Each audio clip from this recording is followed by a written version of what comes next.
Olá, minha turminha do sétimo ano, tudo bom? Nesse vídeo iremos realizar a correção de atividades, certo?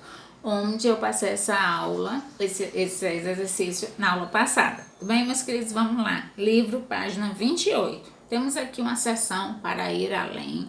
Tem um texto a ser lido e compreendido. Vou ler só um trechinho para o vídeo não ficar muito extenso, tá? O mercado mundial e os impactos no desenvolvimento da Amazônia.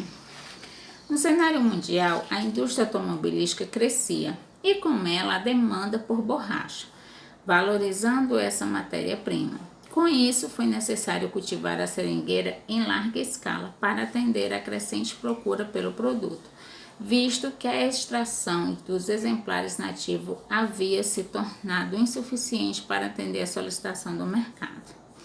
No olho dos lucros que poderiam conseguir, os ingleses contrabandearam sementes de seringueira do Brasil para o sudeste da Ásia, em regiões que hoje correspondem, entre outros, ao atual território da Malásia, na época colônia britânica, e lá instalaram enormes monoculturas desse vegetal, obtendo safras a preços bem mais baixos do que esta que vinham no Brasil. Vamos aqui aos questionamentos. Tá? Houve toda essa biopirataria, felizmente, né? Primeira questão. Explique o fator externo que impulsionou o desenvolvimento da extração do látex na Amazônia brasileira.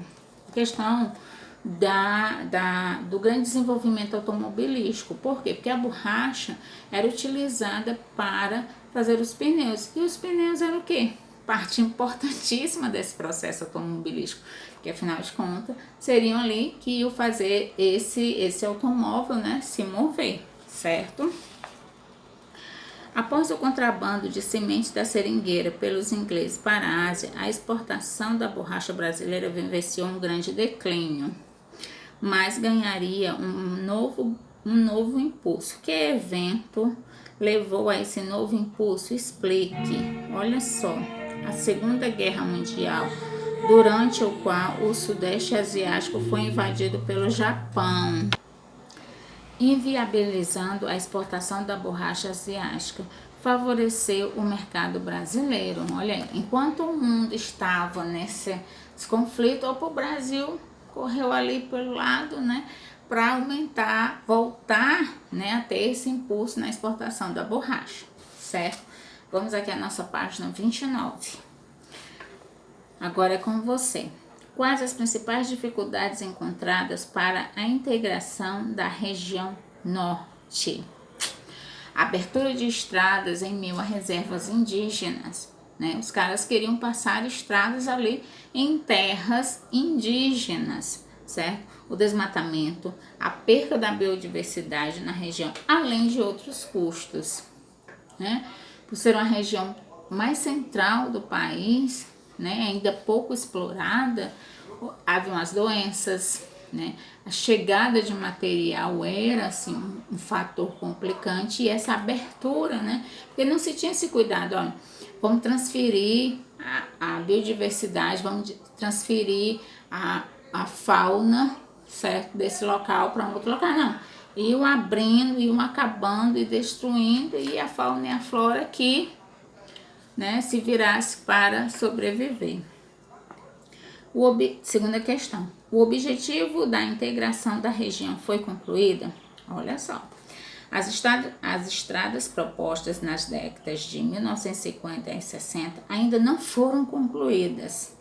Até hoje, a integração com as demais regiões é feita com alto custo, havendo vários trechos de rodovias inacabadas. Ou seja, uma rodovia que não te leva a lugar nenhum, mas que até aquele trecho onde ela foi construída gerou imenso impacto.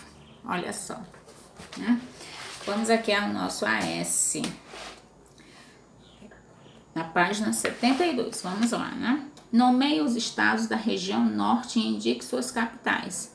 Meus amores, isso aqui, tá aqui o mapa da região norte. Vocês irão encontrar na página 23, certo?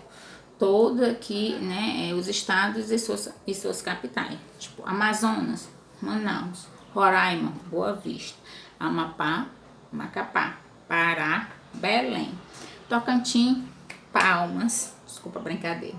Sexto, Rondônia, Porto Velho, Acre, Rio Branco. Certo, meus queridos? Agora nós vamos aqui à segunda questão.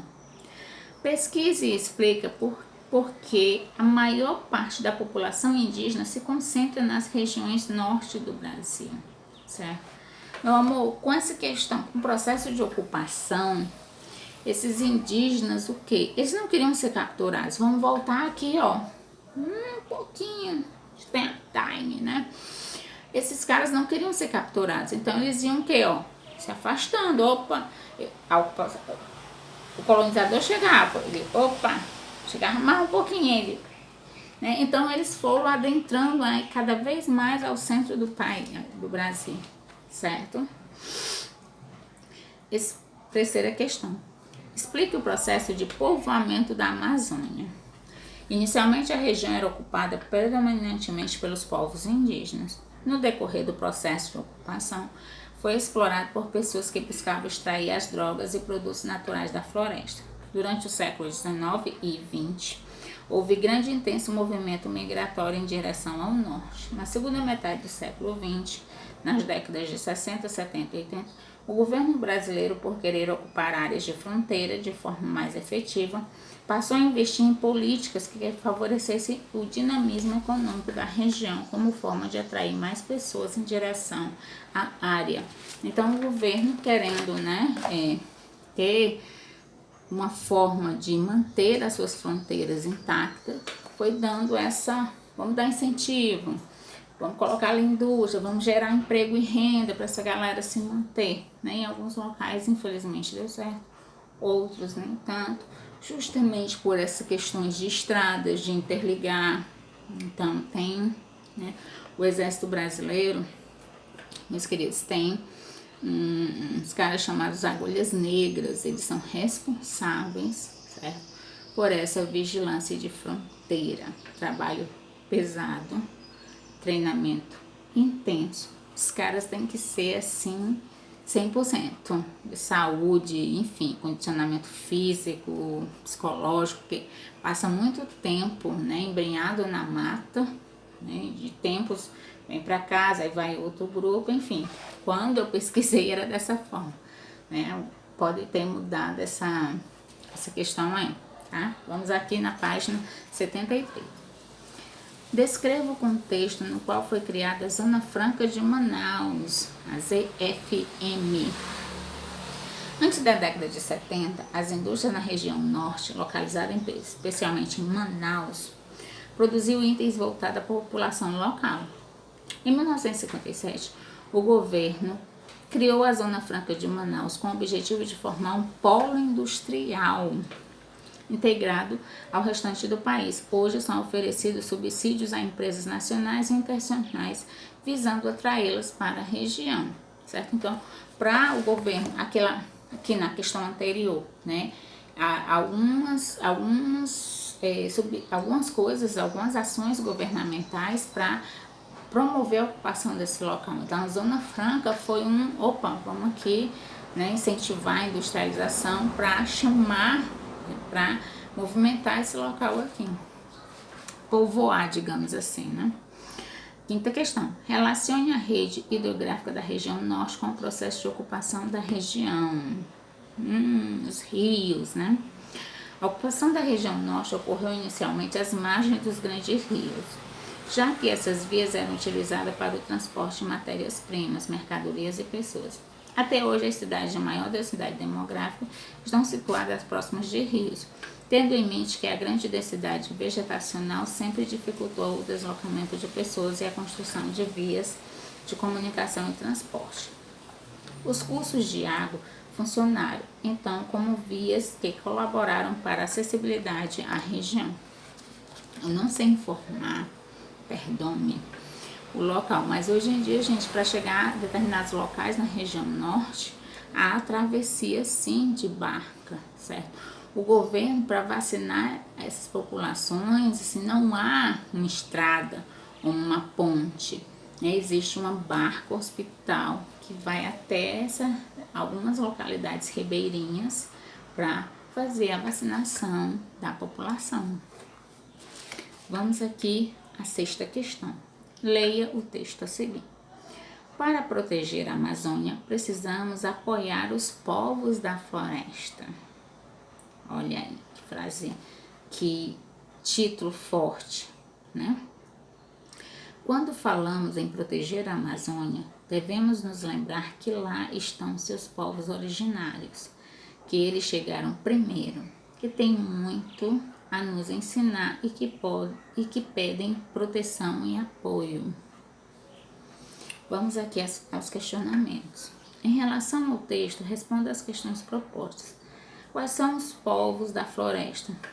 População indígena, quilombolas, lembram, né, da aula de história, os quilombos, e as comunidades ribeirinhas, aquele povo que vive ali próximo às margens de alguns rios.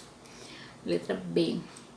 Qual a importância desses povos na conservação da floresta amazônica? Porque eles fazem o quê? Uma exploração sustentável e eles conhecem, tá, o segredo daqueles locais. Tudo bem?